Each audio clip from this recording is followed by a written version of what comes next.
Just like we're in Europe. Because we are. The ridge that way is basically Seceda Peak. We took the chairlift up. And that mountain peak behind us is Sas Regius.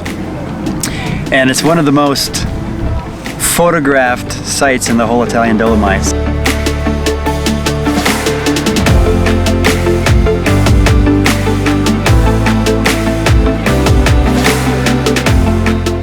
We just came up here for the day, and it's an amazing day. It's probably 45 degrees. There's a little bit of snow on the slopes, and we're just having fun doing some hiking. A little bit of hiking, bit of photographing, and it's beautiful all around us. We've been seeing paragliders take off over the meadow, and then off to the right, you said it's the Swiss Alps? Yeah, we can see the Swiss Alps all the way over there, and beautiful. Just an amazingly clear day with some clouds around, beautiful clouds.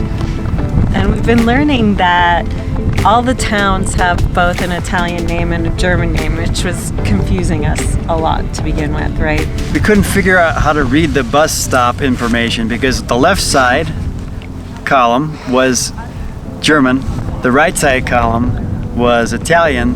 So I'm thinking this is where it starts, this is where it stops. No, it's the same thing, just different languages. Very confusing, but we figured it out.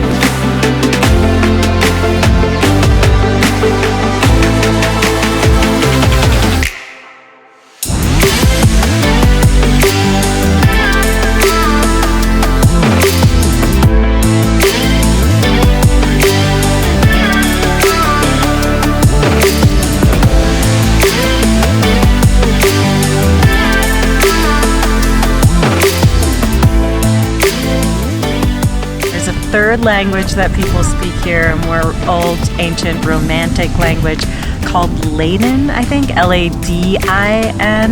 and there's people speaking all different languages around here. We met people from Israel, there's clearly people from Asia, there's a lot of Germans taking their vacation here.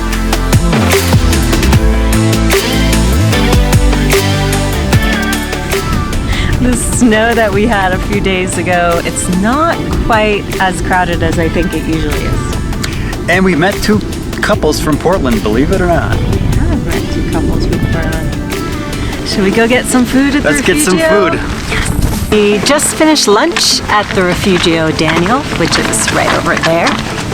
Sausage and potatoes, meat and potatoes, as usual.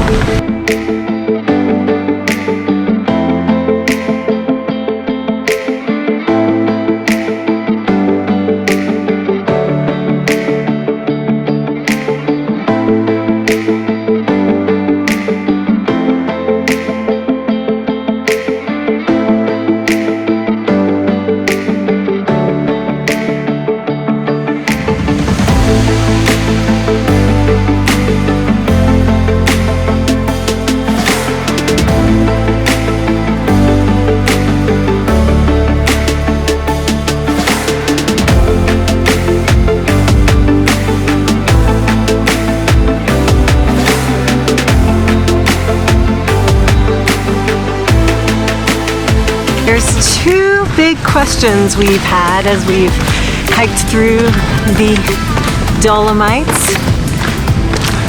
One's about the grass. Tell us about the grass, babe. Well, the grass, it's hard to believe that they actually cut these steep slopes with lawnmowers.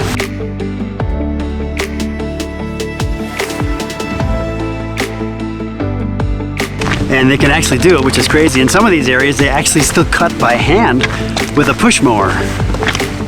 And we thought originally that maybe the grass was just tended to by the animals. There's cows and horses and donkeys and what else? Goats and sheep. But there are indeed lawnmowers, and today we could see them out doing their thing. We didn't see anybody cutting by hand, but we did learn that they even go up to the top of the peaks. Right above the cliffs there, they actually used to cut that by hand.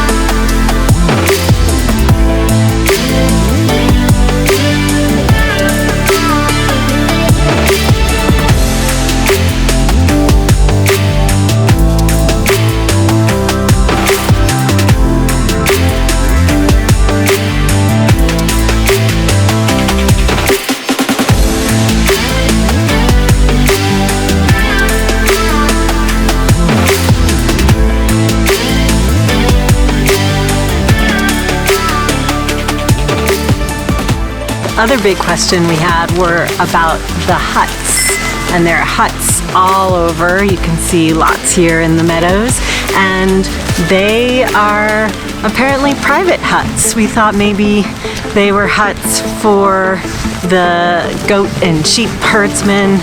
Maybe some are, but they're privately owned and families own them. They've had them in the family for a long time, and they're sort of like a glamping, I guess. Glamping in the Dolomites. Yeah, and what's interesting is that they get to keep the land for however long they want to keep it, but for the individuals that own the refugios, which are basically these huts, big huts that they serve food at, and some allow you to stay overnight, those are on 100-year leases. They have to give them back because it's UNESCO, this whole area, which is a natural heritage site.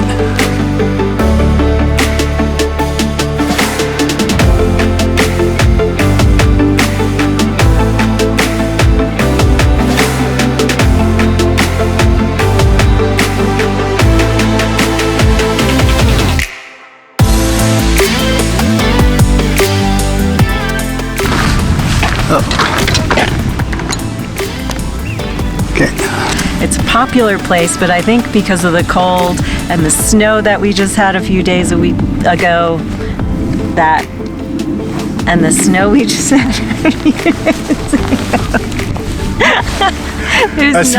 the snow we had a week ago.